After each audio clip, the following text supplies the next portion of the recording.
Assalamualaikum warahmatullahi wabarakatuh. Saya dari kelompok 8 yang beranggota Royhan Muhammad Iqbal, Rona Alfianti, dan Siti Maratus Solihah akan mempresentasikan makalah kami yang berjudul Studi Analisis Pemikiran Pendidikan Islam, Perspektif Naqib Al-Atas dan Perspektif Ibnu Taimiyah. Saya akan membacakan susunan acara pada pagi hari ini. Yang pertama pembukaan, yang kedua pembacaan materi, yang ketiga sesi tanya jawab, yang keempat penutup. Memasuki acara yang pertama, marilah kita buka acara pada pagi hari ini dengan Ummul Quran ala hadiniyah wa ala kulli niyatin sholihah. Al-Fatihah. A'udzubillahi minasyaitonir rajim. Bismillahirrahmanirrahim. Alhamdulillahirabbil alamin arrahmanirrahim maliki yaumiddin. Iyyaka na'budu wa iyyaka nasta'in ihdinas siratal ladzina an'amta 'alaihim ghairil maghdubi alaihim waladdallin. Amin. Memasuki acara yang kedua, pembacaan materi yang akan dibacakan oleh petugas. Assalamualaikum warahmatullahi wabarakatuh. Materi pertama yaitu mengenai biografi singkat Al-Atas. Beliau memiliki nama lengkap yaitu Muhammad Naqib Al-Atas bin Ali bin Abdullah bin Muhsin bin Muhammad. Beliau lahir tanggal 5 September 1931 di Bogor, Jawa Barat. Beliau merupakan adik dari Syed Husain Al-Atas. Beliau memiliki kedua orang tua ayahnya yang bernama Syed Ali bin Abdullah Al-Atas, berasal dari Saudi Arabia. Kemudian ibunya bernama Syarifah Rawan Al-Idrus, berasal dari Kerajaan Sunda Sukapura, Jawa Barat. Nah, konsep pemikiran pendidikan Islam perspektif Naqib Al-Atas. Apa sih itu Islam? Menurut Al-Atas, Islam itu harus selalu menjadi pedoman hidup dan memberi arah tujuan kehidupan umatnya. Islam harus bisa menghindar dari sebuah pengaruh pemikiran barat dan orientalis yang cenderung menyesatkan. Apa sih Islamisasi? Al-Atas mendefinisikan Islamisasi adalah pembebasan pikiran manusia dan tradisi magis, metodologis, nasional, kultural, dan terbatas dari kuasa sekuler atas nalar dan bahasanya. Al-Atas memaknai Islamisasi sebagai sebuah pembebasan ruh manusia memiliki pengaruh atas jasmaninya yang cenderung lupa akan kodrat sejatinya dan melupakan tujuan hidup sesungguhnya.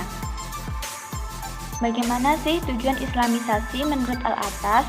Tujuan Islamisasi ilmu pengetahuan menurut Al-Atas ialah mengembangkan ilmu yang hakiki serta membentuk manusia yang memiliki kepribadian yang baik dan beradab seperti Nabi dan meningkatkan keimanannya kepada Allah SWT.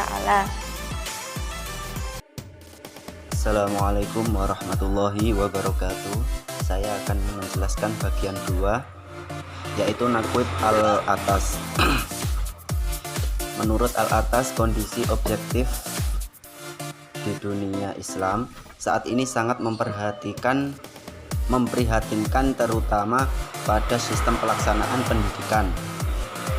pendidikannya. Sebaik itu, Al-Atas mencoba beranggapan beberapa konsep mengenai reformasi pendidikan Islam. Naqib Al-Atas. Konsep pemikiran pendidikan Islam perspektif Naqib Al-Atas. Al-Atas berpendapat bahwa manusia adalah binatang rasional. Rasional itu mengacu kepada nalar yang menentukan kesepakatan intelektual muslim. Rasional itu menyatu dalam istilah akal sebagai satu kesatuan organik dengan pemikiran seperti itu. Seorang muslim mendefinisikan manusia sebagai al-hayawan an-natiq. Natiq berarti rasional. Di samping itu, manusia juga mampu merumuskan makna-makna selanjutnya. Istilah natiq dan nutik itu adalah panjaran. Maka dari sini pula lah kemudian manusia disebut juga dengan istilah binatang yang berbahasa. Gagasan tentang tarbiyah, taklim dan ta'dib. Menurut Al-Atas, secara sematik istilah tarbiyah tidak dapat dan tidak memadai untuk membawa konsep pendidikan dalam pengertian Islam menurut Al-Atas. Mengartikan taklim disinonimkan dengan pengajaran tanpa adanya pengelolaan secara mendasar.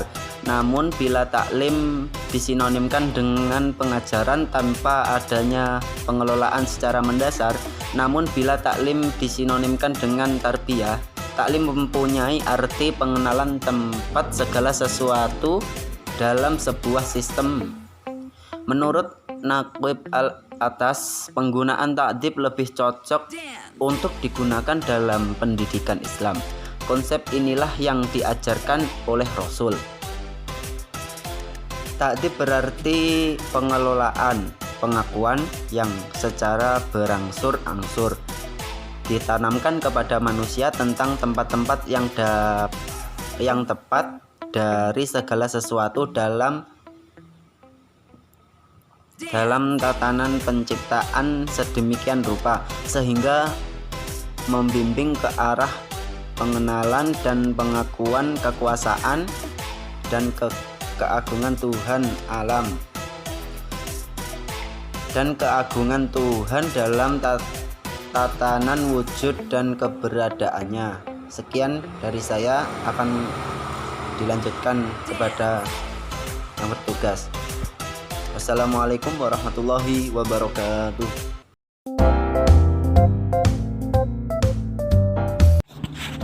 Selanjutnya, biografi Ibnu Taimiyah. Taimiyah memiliki nama lengkap Taqi ad-Din Ibnu Abdul Halim Ibnu Salam Ibnu Taimiyah. Beliau lahir pada hari Senin 10 Rabiul Awal 661 Hijriah atau 12 Januari 1263 Masehi dan wafat di Damaskus pada malam Senin 20 Zulkaidah 728 Hijriah atau bertepatan pada tanggal 26 September 1328 Masehi. Ayahnya bernama Syihab ad-Din Abdul Al-Halim Ibnu As-Salam. Ibnu Taimiyah memiliki kepribadian warok, zuhud, dan tawadu. Selanjutnya, konsep pemikiran Islam menurut Ibnu Taimiyah. Ibnu Taimiyah membagi konsep pendidikan Islam dalam bidang filsafat pendidikan, tujuan pendidikan, kurikulum, dan metode pengajaran. Yang pertama, filsafat pendidikan. Ibnu Taimiyah mengatakan bahwa ilmu yang bermanfaat didasarkan atas asas kehidupan yang baik, diarahkan untuk berhubungan dengan Al-Haq atau Tuhan, serta dihubungkan dengan kenyataan-kenyataan makhluk, serta memperteguh rasa kemanusiaan. Menurutnya, dapat dibangun atas dua hal, yaitu at-tauhid atau mengesahkan Allah dan tabiat insaniyah atau kemanusiaan. 2. Tujuan pendidikan Islam. Tujuan pendidikan Islam menurut Ibnu Taimiyah dapat dibagi menjadi 3 bagian, yaitu pertama, pendidikan Islam untuk individu atau tujuan individu. Kedua, pendidikan masyarakat Islam atau tujuan sosial. Yang ketiga, pendidikan amar ma'ruf nahi mungkar. 3. Kurikulum. Kurikulum atau materi pengajaran yang utama harus diberikan kepada anak didik adalah mengajarkan putra-putri kaum muslimin sesuai yang diajarkan Allah SWT, serta mendidik selalu patuh dan tunduk kepada Allah dan Rasul-Nya. Ibnu Taimiyah membagi ruang lingkup kurikulum ke dalam 4 bagian, yaitu ilmu agama, ilmu akliyah, ilmu askariyah, dan ilmu industri atau praktik. 4. Metode pengajaran. Desain metode pendidikan atau pengajaran yang digagas Ibnu Taimiyah mengarah pada pentingnya keseimbangan antara unsur penalaran dan aplikasi dalam proses pendidikan. Cukup sekian presentasi dari kelompok kami. Apabila ada kurang lebihnya, kami mohon maaf.